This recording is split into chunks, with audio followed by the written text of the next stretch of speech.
wabarakatuh. Perkenalkan, nama saya Muhammad Renalis Bastian Permana, akan mengerjakan tugas UAS metode statistika. Di sini saya akan mengerjakan tentang tugas yang berakhiran dari angka ganjil, karena NIM saya dari akhir adalah 47, yaitu angka ganjil. Nah, bunyi tugasnya itu adalah faktor-faktor yang mempengaruhi keberlanjutan usaha petani nilam di Kabupaten Mamasa. Nah, di sini kita menggunakan regresi berganda. Nah, regresi berganda itu menggunakan dua variabel, yaitu variabel bebas dan variabel terikat. Variabel bebas itu pertama yaitu adalah faktor ekonomi, lalu ada sosial dan lingkungan. Untuk variabel terikatnya ada keberlanjutan usaha. Nah, langsung saja kita masuk pada bagian pengerjaannya. Oke, di sini adalah proses pengerjaannya. Saya sudah menginput data yang sudah disediakan di sini. Ini data yang telah disediakan. Ada variabel x-nya dan variabel y-nya. Di sini juga saya sudah melakukan variabel datanya. Saya sudah menginput tentang ekonomi, sosial, lingkungan, dan keberlanjutan. X1, X2, saya menamainya X1 itu untuk ekonomi, X2 untuk sosial, lingkungan, dan sebagainya.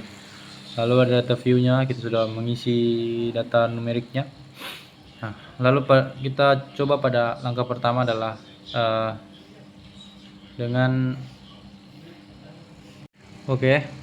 langkah pertama adalah melakukan uji validitas. Langkahnya itu adalah dengan kita pencet analyze, lalu kita cari correlate, lalu pada correlate kita pilih bivrate. Nah, pada bivrate ini, ini yang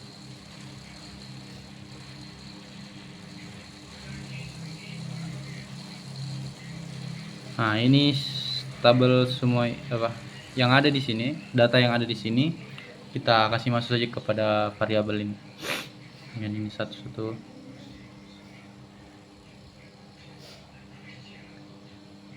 Ini juga. Oke. Nah, lalu kita langsung oke saja.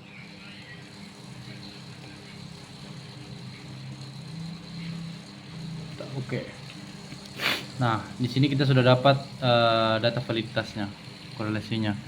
Jadi di mana kalau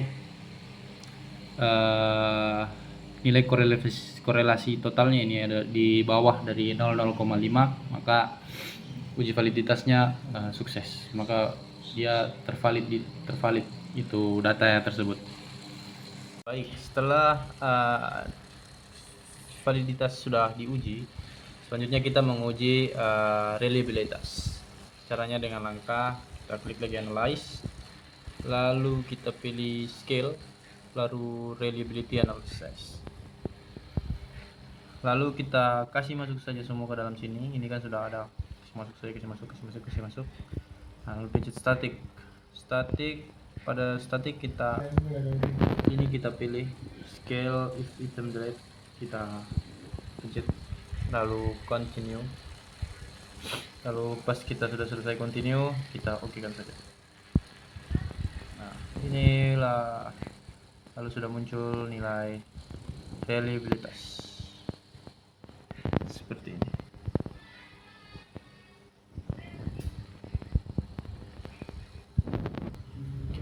Di sini untuk mengetahui kalau nilai uji reliabilitas itu berhasil, kalau nilai crossbar alpha-nya itu lebih dari 0,600. Di sini reliabilitasnya itu 0,800, jadi lebih dari 0,600. Jadi dia uji reliability itu sukses. Jadi dia reliabilitas atau punya hubungan. Selanjutnya kita akan melakukan uji normalitas p-plot. Nah, uji normalitas p-plot sama juga, kita lakukan analyze, lalu regression, linear. Ini kuulang saja, ulang. Oke. Untuk ini pada kabel dependen, yang itu yang terikat, kita taruh saja keberlanjutan, karena memang keberlanjutan itu kan nilai y-nya ya, keberlanjutan. Nah, ini pada blok yang ini kita kasih masuk saja yang bebas, semua yang bebas kita masukkan ke sini. Nah, setelah itu kita lakukan save. Nah, pada saat save kita klik unstandardized ini di residual ini. Nah, sudah klik continue saja, lalu kita plot. Nah, pada plot ini saya ulang ya, kita plot z rate ini kita taruh di x dan s rate ini kita taruh di y. Nah, habis itu kita continue sih. Oh, jangan juga lupa pada plot ini kita pada histogram dan normal probability plot kita centang ya, continue. Nah, setelah itu kita oke saja, kita tunggu bakal muncul. Nah, sini kita akan lihat plotnya saja langsung. Nah, ini dia tabel normal plot regression standardized residual. Nah, jadi dia mengikuti garis linear ini kan, garis ini. Nah, berarti sesuai dengan datanya bahwa dia itu memang lurus vertikal. Oke, selanjutnya kita akan melakukan uji one sample Kolmogorov Smirnov. Nah, pada uji itu kita harus melakukan tadi uji normal dulu, uji normal probability plot tadi. Kenapa? Supaya memunculkan ini tabel ini res ini. Nah, residual ini nanti yang kita akan kasih masuk ke tabel Smirnov tadi. Coba kita cek saja langsung pada non parametric test. Kita pilih legacy dialog, kita pilih sampel key as. Nah, pada sampel key as kita pilih yang under standardized ini residual. Pilih kita mas saja, lalu kita option dulu. Oke, sudah ini ya, sudah oke, lalu kita kasih saja oke. Nah, sini muncul one sample Kolmogorov Smirnov di sini. Nah, bagaimana kita tahu kalau one sample Kolmogorov Smirnovnya itu sesuai? Kita lihat pada asim 6 yang Thailand ini. Kalau dia di atas dari 0,5, di sini dia 0,200, berarti dia lebih di atas dari 0,5 kan. Jadi gitu. Jadi one sample Kolmogorov Smirnov test itu berhasil. Jadi standarnya sesuai ya, data kita sesuai. Selanjutnya itu ada langkah terakhir. Kita langsung saja analyze, lalu ke compare means, kita pilih means. Nah, di sini kita akan scroll dulu. Ini sama juga, kita yang dependen ya pasti keberlanjutan toh, y tadi nilai y. Nah, ini kita yang x kita taruh di yang bawahnya. Lalu optionnya, nah pada option test of linearity kita checklist, lalu kita oke saja. Nah, di sini akan muncul semua pada means, yaitu nilai rata-ratanya, laporannya, nilai ANOVA-nya. Nilai ANOVA ini efficient form linearity, dikatakan linear, nilainya linear jika di atas dari 0,5. Di sini kita dapat nilai 0,7, jadi dia adalah linear. Lalu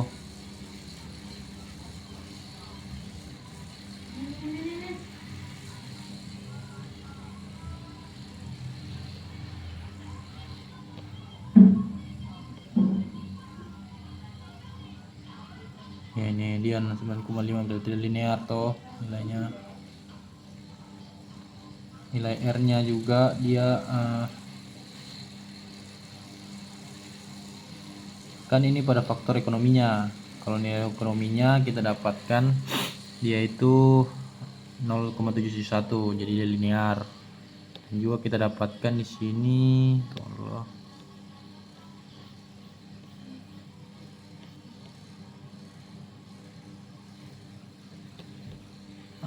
dapatkan dari nilai R-nya di ekonomi itu di atas dari 0,05 lagi, berarti dia 0,7 toh. Berarti dia mixers toh dalam ini. Nah, lalu pada sosial juga dia memiliki nilai 0,9 di atas dari 0,5. Di sini juga 0,6. Lalu pada lingkungan di sini ada dia 0,6, di sini dia 0,7. Jadi dia linear dan juga mixers. Kita lanjut lagi pada uji regresinya. Uji regresi kita linear, lalu ini sama tadi, inputnya juga sama tadi, kita oke kan saja langsung. Nah, kita dapat semua data-data tentang pengujian hasil hitungan dari data-data kita. Di sini variabel tentang ini model summary-nya, di mana nilai R-nya berarti menyatakan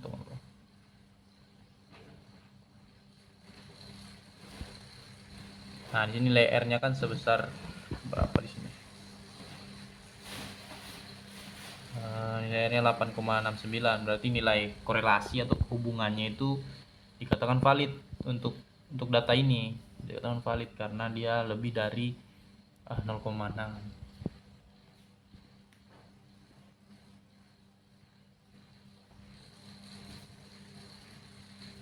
Jadi ketidakvalidan korelasinya itu cuma sekitar berapa berarti? 20-an lebih lah. Nah, ini pada lingkungan, ekonomi, sosial dan sebagainya. Nah, ini ANOVA-nya tadi, ya kita sudah tahu tadi min-nya rata-ratanya 8,6, residualnya, koefisien, residual.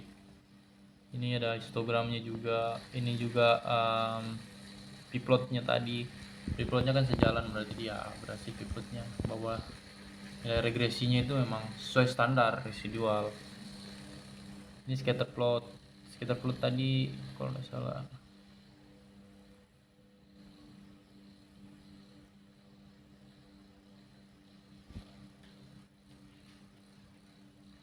Nah, dikatakan berhasil nilai pada scatter plot itu jika tidak ada nilai yang bertumpuk. Kan ini agak-agak kurang kan nilai yang bertumpuk begitu. Jadi dia dikatakan ada hubungan atau korelasi kalau nilainya tidak bertumpuk ini pada scatter plot dan sebagainya. Oke, baik, dari situ berarti regresi. Baik, maka dari situ kita berhasil untuk menguji data dalam regresi berganda. Maka di situ kita temukan hasilnya bahwa ada hubungan atau korelasi sebesar sebesar 80% sekian. Ada hubungan atau korelasi bahwa tentang variabel yang pertama itu tentang ekonomi, sosial, lingkungan pada keberlanjutan usaha. Ada korelasi atau hubungan untuk